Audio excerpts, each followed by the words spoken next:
So hello guys, आप देख रहे हो इन्फिनाइट प्ले चैनल और आज हम बात करने वाले हैं रेसिडेंट इविल की नेक्स्ट गेम यानी कि रेसिडेंट इविल 9 रिक्विएम के बारे में। और आज हम ये भी डिस्कस करेंगे कि रेसिडेंट इविल रिक्विएम को रेसिडेंट इविल आउटब्रेक सीरीज से क्या लेना देना है। शुरू करते हैं रेसिडेंट इविल 9 की सबसे बड़ी सरप्राइज़ की, ग्रेस एशक्रॉफ्ट। अगर आपको लगता है कि ये कोई रैंडम नई कैरेक्टर है तो आप गलत है। ग्रेस का कनेक्शन रेसिडेंट इविल की हिस्ट्री से बहुत गहरा है। दोस्तों, क्या आपको रेसिडेंट इविल आउटब्रेक सीरीज याद है? उसके अंदर एक फियरलेस रिपोर्टर थी। वो और कोई नहीं बल्कि एलिजा एशक्रॉफ्ट है, जो कि ग्रेस एशक्रॉफ्ट की माँ है। लेकिन कहानी पे एक ट्विस्ट है। जब ग्रेस छोटी थी, उसकी माँ यानी कि एलिजा एशक्रॉफ्ट मिस्टीरियसली गायब हो जाती है। पर अब ग्रेस एक FBI एनालिस्ट बन चुकी है और वो अपने करियर का सबसे खतरनाक केस इन्वेस्टिगेट कर रही है, अपनी माँ का डिसअपेरेंस।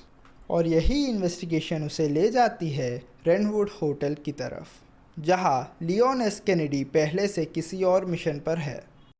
अभी कुछ बंदे बोलेंगे कि इससे क्या लेना देना है। नहीं भाई, इसे लेना देना है, क्योंकि एलिजा एशक्रॉफ्ट उन गिने चुने लोगों में से एक थी जो रेकून सिटी से ज़िंदा बच निकले थे। उसने अम्ब्रेला के खिलाफ बहुत सारी सीक्रेट फाइल्स कलेक्ट करी थी। एक थियरी ये है कि, थियरी बोलो या फिर रूमर बोल लो, विक्टर गेडियन एलिजा को इसीलिए स्टॉक कर रहा है क्योंकि उसके ब्लड पे कुछ स्पेशल एंटीबॉडीज़ थे जो अब ग्रेस के पास भी हैं। इसी वजह से ग्रेस का गेम प्ले स्टेल्थ और क्राफ्टिंग पर फोकस करता है। वो अपने ब्लड और सर्वाइवल स्किल्स का यूज़ करके इस नाइटमेयर से बचने की कोशिश करेगी। ये देखने पे बहुत इंटरेस्टिंग रहेगा कि क्या ग्रेस अपनी माँ का राज ढूंढ पाएगी या फिर नहीं, और क्या लियोन उसे एक विक्टिम की तरह देखेगा या एक पार्टनर की तरह। पार्टनर का मतलब वो नहीं जो आप समझ रहे हो। मैं रेसिडेंट इविल 4 की पार्टनर की बात कर रहा हूँ। You know, I could put in word with my dad. Have you assigned to my detail, if you're interested?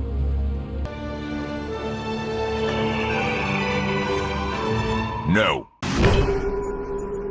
अब बात करते हैं रेसिडेंट इविल 9 के सबसे बड़े फीचर की, ड्यूअल प्रोटैगनिस्ट। कैपकॉम ने इस बार दो अलग अलग गेम प्ले स्टाइल्स को मर्ज किया है। एक तरफ है हमारा veteran hero Leon S Kennedy और दूसरी तरफ है new entry Grace Ashcroft. Leon का गेम प्ले वैसे ही होगा जैसे हमने रेसिडेंट इविल 4 रीमेक पे देखा था, पर थोड़ा और ब्रूटल। शोकेस के हिसाब से लियोन अब एग्रेसिव एक्शन पर फोकस करेगा। उसके पास एक नया मिली वेपन है, हैच, जिसका नाम टोमाहाक है, जिससे वो एनिमीज को फिनिश करेगा।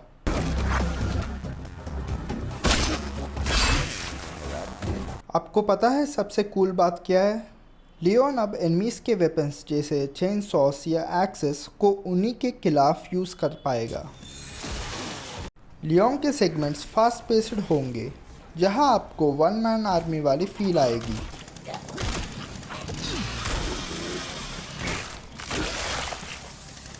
लेकिन ग्रेस एशक्रॉफ्ट का गेम प्ले बिल्कुल ही उल्टा होगा। वो कोई सोल्जर नहीं बल्कि एक एनालिस्ट है, इसलिए उसका फोकस स्टेल्थ और सर्वाइवल पर है।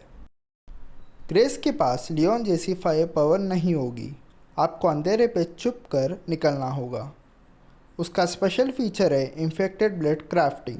वो एनिमीज का ब्लड कलेक्ट करके हेमोलाइटिक इंजेक्टर बना सकते हो, जिससे एनिमीज को इंजेक्ट करके मार सकते हो ब्रूटली।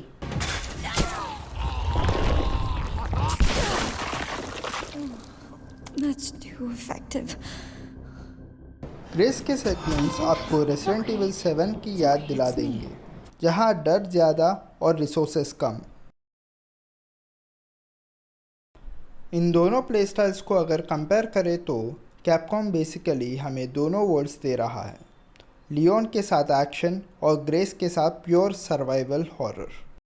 इन दोनों में से मुझे तो ग्रेस का स्टेल्थ मोड काफ़ी इंटरेस्टिंग लग रहा है, क्योंकि वहाँ डर का लेवल अलग होगा। लेकिन लियोन के साथ ज़ॉम्बीज़ को टोमाहैक से मारना भी अलग ही लेवल का सेटिस्फैक्शन देगा। बहुत डिफ़िकल्ट है यार। आप नीचे कमेंट में बताओ आप किस स्टाइल के लिए ज़्यादा एक्साइटेड हो, स्टेल्थ या action. Think I want a second opinion. इस बार के ज़ॉम्बीज़ पहले के जैसे माइंडलेस नहीं होंगे। इसका मतलब है preserving human consciousness. Simple words में बोलूँ तो जब कोई वायरस से इन्फेक्ट होगा तो उसका दिमाग पूरी तरह से मरेगा नहीं, वो इंसान अपनी म्यूटेटेड बॉडी के अंदर ट्रैप्ड महसूस करेगा। उसे सब याद रहेगा, उसकी पुरानी लाइफ, उसके काम और शायद उसके इमोशंस भी। उतना ही नहीं बल्कि इस बार ज़ॉम्बीज़ अपने पुराने काम करते भी दिखेंगे।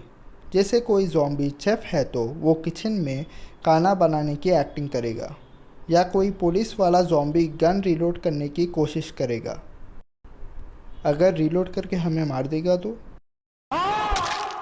लियोन के लिए ये बहुत बड़ा चैलेंज होगा, क्योंकि पहले वो सिर्फ मॉन्स्टर्स को मार रहा था, पर अब वो उन लोगों को मार रहा है जो शायद अंदर से भी जिंदा है।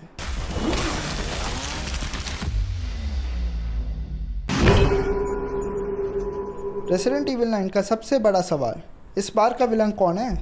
कैप्कॉम ने हमें इंट्रोड्यूस किया है विक्टर गिडियन से, लेकिन क्या ये एक सिर्फ मामूली साइंटिस्ट है या पीछे कोई और है?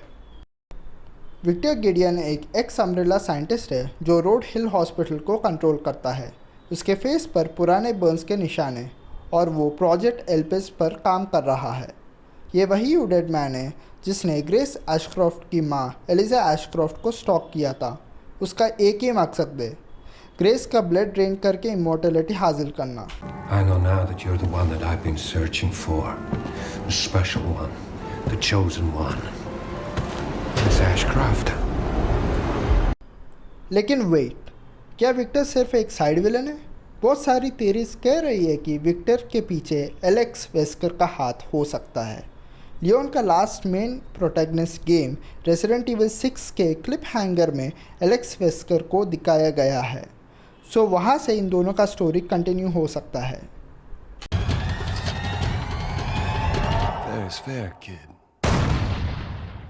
आपको क्या लगता है, क्या विक्टर गिडियन एक नया आइकॉनिक विलन बन पाएगा या हमें कोई पुराना दुश्मन फिर से देखने को मिलेगा? नीचे कमेंट्स पे बताओ। और वीडियो पसंद आई है तो लाइक कर दो और ऐसे ही वीडियोस के लिए सब्सक्राइब करना मत भूलिएगा। और मिलते हैं अगले वीडियो पे। Bye bye.